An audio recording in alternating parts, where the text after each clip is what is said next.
Welcome to Junket Jam Live, everyone. So sad. I'll do that again. Welcome to Junket Jam Live, everyone. All right, calm down. This isn't The Late Show with Stephen Colbert. If this were The Late Show, my cameraman would actually be getting a paycheck.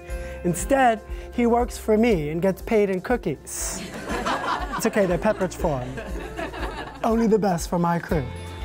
Now for today's showcase, I have produced a show that focuses on and celebrates the wonderful contributions of Asians in the arts and entertainment. Because let's face it, it can get pretty tiring for just being known for massages and nail salons. But make no mistake, Asians are making a big splash. But you have to get to the public pool pretty darn early to see it, because as soon as the blacks and the Ricans show up, they're out of there. It's a slow one. Now, it's been a hell of a year for Asians in pop culture. We had Crazy Rich Asians about a wealthy Singapore family, the Taiwanese American, Andrew Yang, running for president, the South Korean Academy Award nominated film Parasite, and of course, Asia's biggest star at the moment, the coronavirus, which actually sounds more like a disease from Mexico.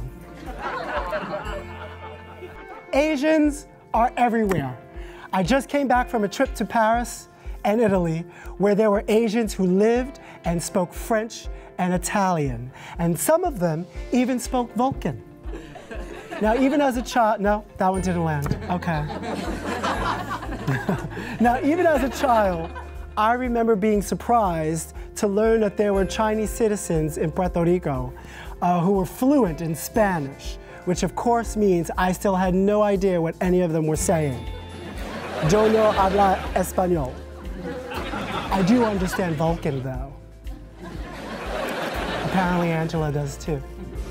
Now, Asians are the only people I know who come from all over the world, from many different backgrounds and cultures, who sacrifice so much just so that they could come to America and have their eyes made fun of. Why do you keep doing that to yourselves? Americans are ignorant. Sorry, guys. Asians have proven themselves to make great activists. While demonstrators in Hong Kong were demanding full democracy, it was our Japanese American friends here in the States and neighbors who are still hurt from the abuse of American internment camps, who lent their loud voices against the imprisonment of Mexican children at the border. And what were my Latin and Mexican American friends doing instead? They were working. They have 3 jobs. We can't be everywhere.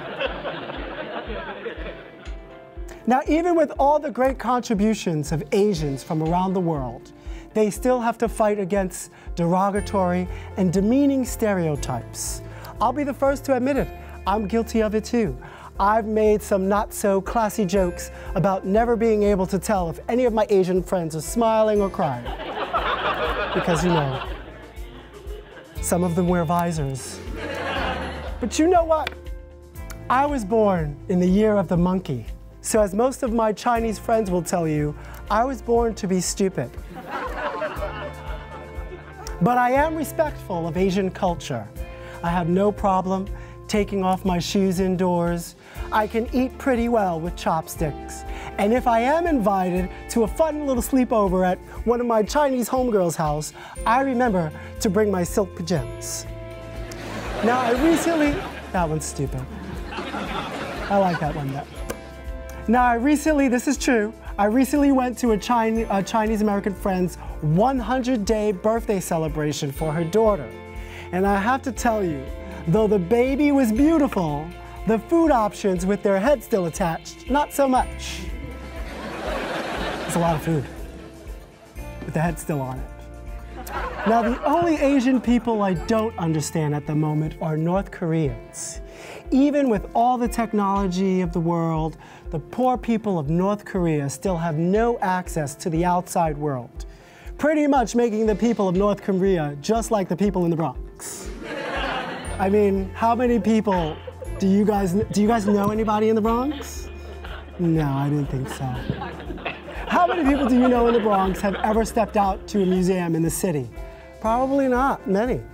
If you were to ask my twin sister, who happens to be from the Bronx, when the last time she enjoyed a nice slab of fine sushi in the city, she wouldn't be able to tell you. You know why? Because she's in jail. The only Asian cuisine she's enjoying nowadays is ramen noodles. But don't feel bad for her, because she was eating that shit well before she got locked up. We miss you, Chrissy. In any case, I actually think the North Koreans are onto something. Because with no access to outside television, radio, or internet, you know what doesn't exist in their world? The Kardashians. How many people's lives and little girl faces have to be ruined before someone sends those hoes off on a rocket?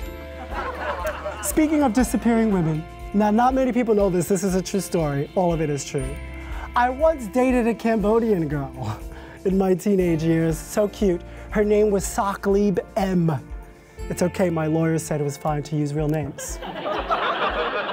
Now me and Saklib, we had a lot of fun together. We went to the movies, we went ice skating, and we were both still virgins, so neither of us ever got to see each other's lady parts.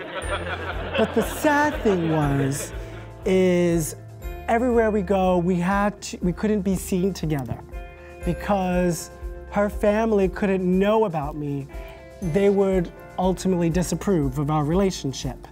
Because apparently even Cambodians, they came here, they knew nothing about America other than that there was a crazy old lady who used to live here by the name of Madonna, who wore incredibly pointy bras just so she could seduce young men of color into her dungeon long enough to steal all their dance moves, even though that's all the Cambodians knew about America. They knew that to go anywhere, to be anything, to be a success in America, you should never, ever get yourself knocked up by a Puerto Rican. Thank you, Angela. You're a slut, so you probably came close. But we do have cookies, though. You guys want some? What did you bring? Babka? Babka or vodka? Babka. Okay, we'll have some babka. Okay, you guys ready to get the screening started? Yay! Thank you so much for sitting through that.